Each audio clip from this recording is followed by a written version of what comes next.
Kia tau wainga manaakitanga, a te wāhinga rokirunga ki tēnā o mātou, kia māhia ko te hua mā kihi, kia toi tū te kupu, kia toi tū te mana, kia toi tū te reo Māori, turuturu whakamaua, kia tīna haumi e hui e, tā iki e te whānau, nau mai piki mai, nau mai kake mai, nau mai rarau mai rā, to another episode of Hui Time with R&R i te rangi nei. You've just got reha e te whānau, hoi anō e pai ana, nōku te whiwhi, nōku hoki te maringa nui ko piri mai, tōku nei whanaunga, one of my cousins, hoi anō ko ia, te kai kōkiri, te kai hāpai o te wānanga rangatahi e kainamu nei ki roto i a Te Pai rua o tira Te Pai o Hauraki Marae coming up in the next month i te whānau. But it's actually maybe 2-3 weeks away. Nā reira, no mātou te whiwhi, no mātou hoki te maringa nui, ko piri mai tō tātou manuhiri, ki te kōrero, ki te wānanga, ki te ātamatapaki, ngā nekeneke hanga, mo te wānanga e tū mai nei ki konei ki Pairua o ti anō ki pare hauraki. He oi anō, as we do celebrate te wiki o te reo Māori i tēnei o ngā wiki, we're going to dive into that kaupapa, dive into that wānanga too. But before we do e te whānau, mana e introduce yourself, koa ia, nohia ia, me e rātu momo kōrero. Namunamu wā, e te whanaunga Ngareta Skipper, mōrena. Mōrena, mauri ora e te whānau, ko ai tēnei, ko Ngareta Skipper tōku ingoa, he uri tēnei no hauraki whānui, no te whānau apanui, no ngā tirakaua ki te au o te tonga, no ngā puhi hoki. Kia ora tātou. O tēnei ka mea tiki a koe te whanaunga ko whakawātea mai a koe anō ki te kōrero e pāna ki te wānanga rangatahi.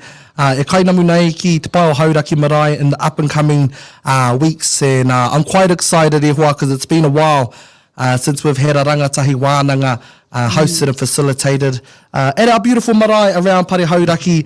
But as I mentioned e hoa, we do celebrate te wiki o te reo Māori i tēnei o ngā wiki.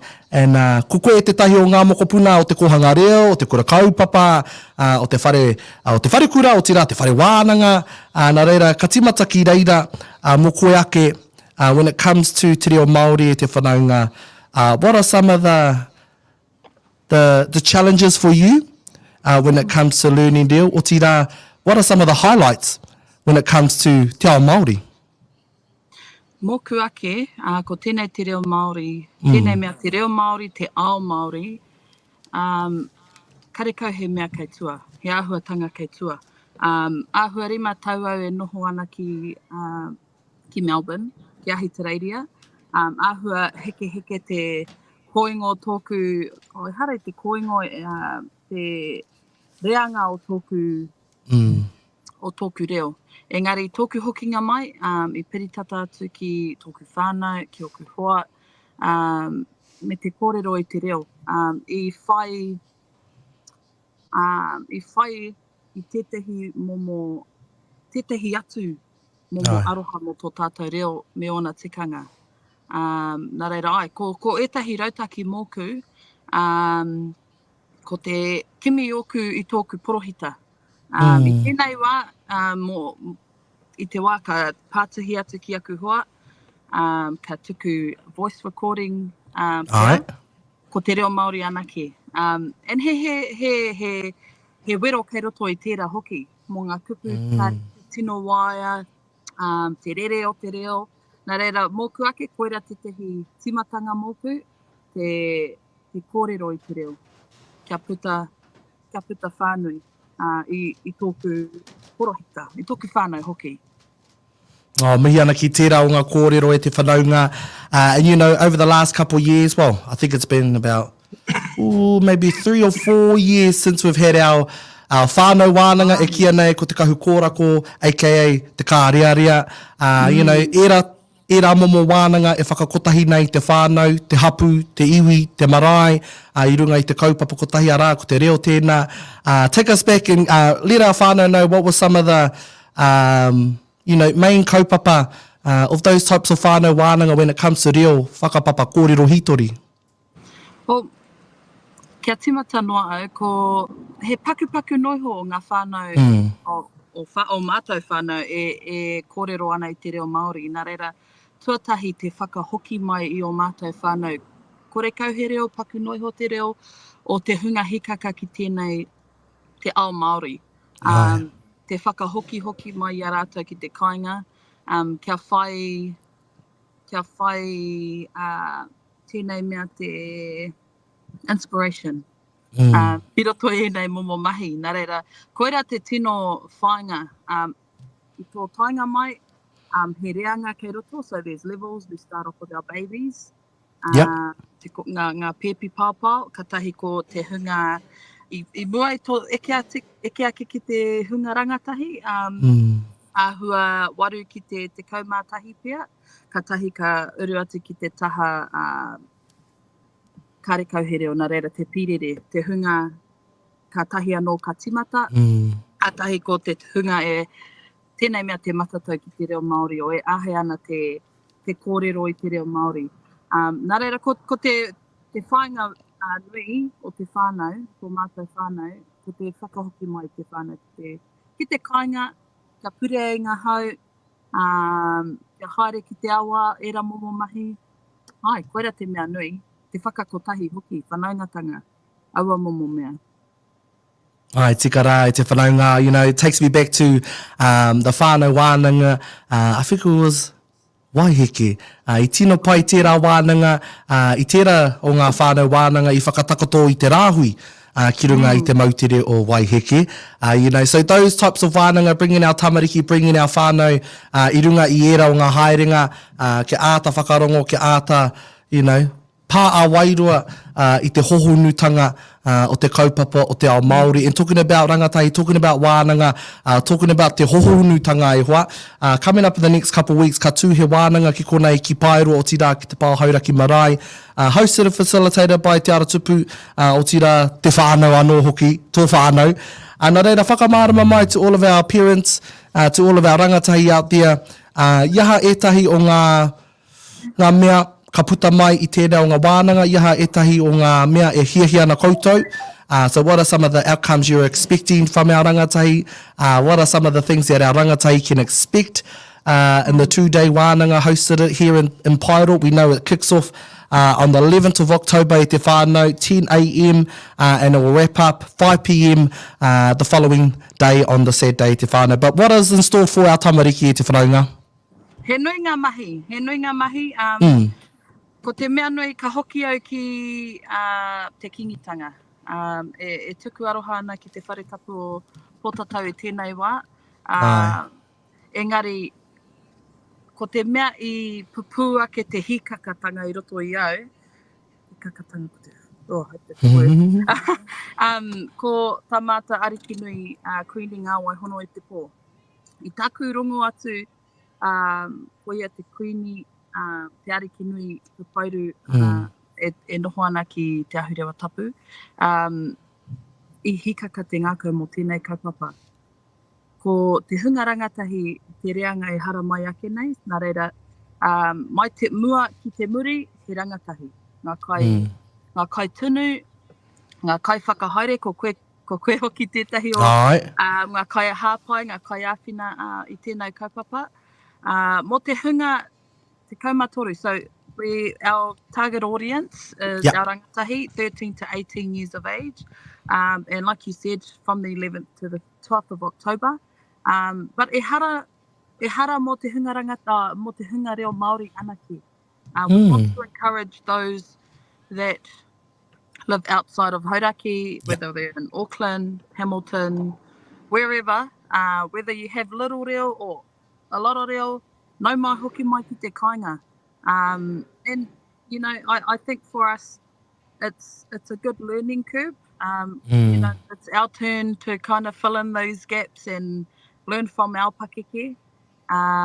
But some of the things that we have installed is tōku tuakiritanga is the main overarching kaupapa, which cover quite a lot when it comes to te ao Māori.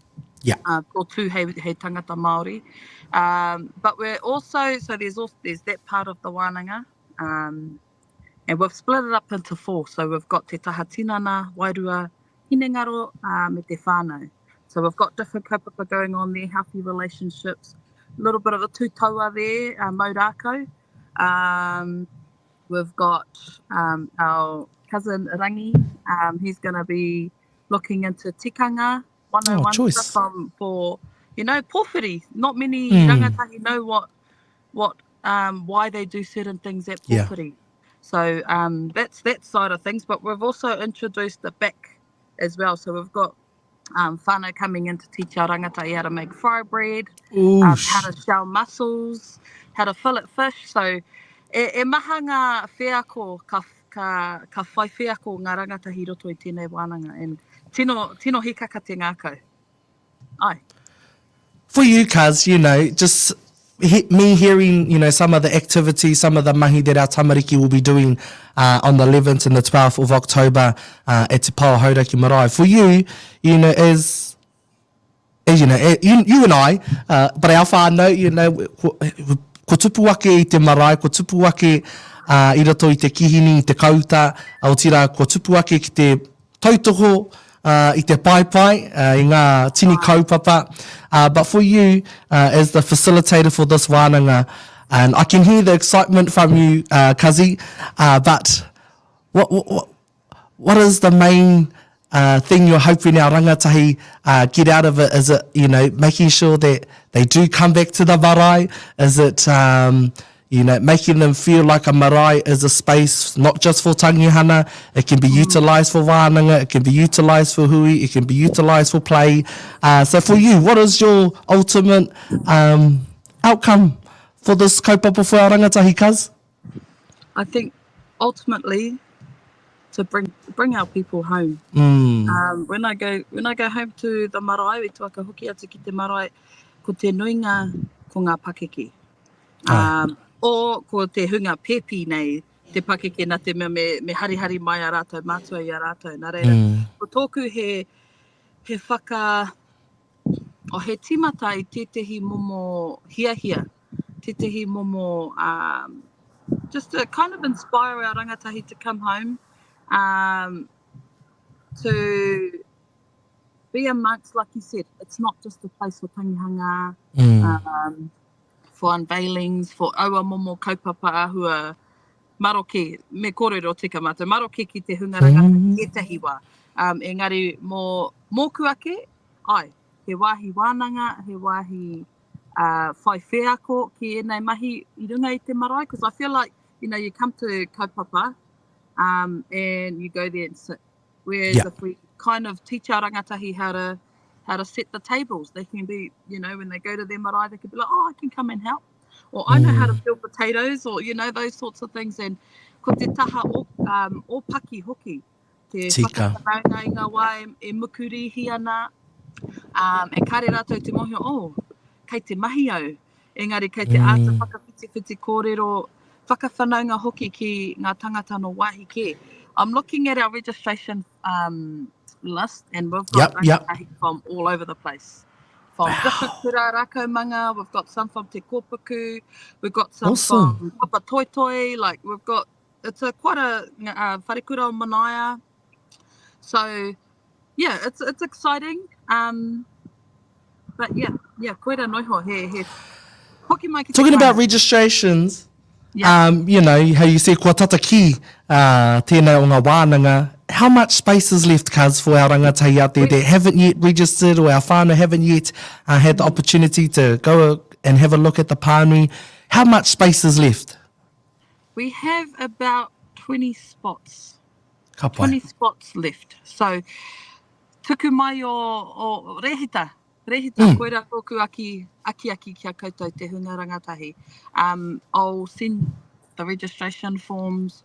We've got our poster, but I just want to also tuku mihi atu ki Ngāti Tamatera Treaty Settlement Trust. Kare koe te mohio I tēnei, engari ina nahi rā, tuku karere mai Michelle Wilson ki taku nei mohio. E tuku karere mai hihia ia te tautoko I te kaupapa. So ko tuku mai rauemi, tuku mai etahi pūtea tautoko. Rawe. Nā we'll update our poster, add their little logo in the bottom of our poster, just to acknowledge their tautoko I tēnei kaupapa. Hikaka ana hoki rātou. So to me, it's like bringing our people together and then bringing everyone else together as well. Well, tēnei ka mihi atu ki ngā kōrero ki te wānanga, kua whakawhāriki hia ki mua I te aroaro. O ngā rangatahi, O ngā whānau, o pare hauraki e te whanaunga. Is there anything else you want to say to wrap up our kōrero, our wānanga, I mua i te wānanga that will take place on the 11th and 12th of October? Come with an open mind. Kaua e whakamā, patua te whakamā. Let's cut that awkward vibes.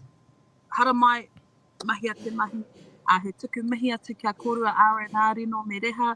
Mō tō kōrua pōhuri mai kia whakapuaki tēnei karere tēnei kaupapa hira mō a tātou tamariki, rangatahi. O no mātou te whiwhi, te whanaunga ko whai wāhi mai. Tēnā o ngā kaupapa ki Hui Time, and you bet you, te kazi, we'll be there, we'll go live from the wānanga, kia kōrero ki ngā rangatahi, kia āta wānanga, iaha ngā hia, iaha ngā wawatanga, moia, mō ngā rangatahi kei tua. But for more information e te whānau, you can head over to our Pukamata page, or our Instagram page, Ngā UFM, the voice of Hauraki. Registration forms are up and available over there. O tira, you can contact our whanaunga Ngareta Skipper on her email, ngareta77@gmail.com. O tira, you can give her a call. I'm not going to say her number out on the live i te whānau, but you can go over on the Facebook page and have a titiro ki tō rātou nei number wire. But e te whanaunga, e mihi ana ki a koe o tira ki te whānau. I know Elliot, the kazi, and the tamariki are beside you in the waka. Nā reira, e te whānau, whānui, te whānau Skipper, te whānau Harris, o tira koutou katoa, ngamihi, and see yous on the 11th. E Te Pai, Hauraki Marae. Ai, ka pai, kia ora te whanaunga. Well, koira te whanaunga e te whanaunga. Ngareta Skipper joining us to talk about the kaupapa coming up on the 11th and 12th of October. But as I said, Ngā UFM, the voice of Hauraki, on Facebook and Instagram.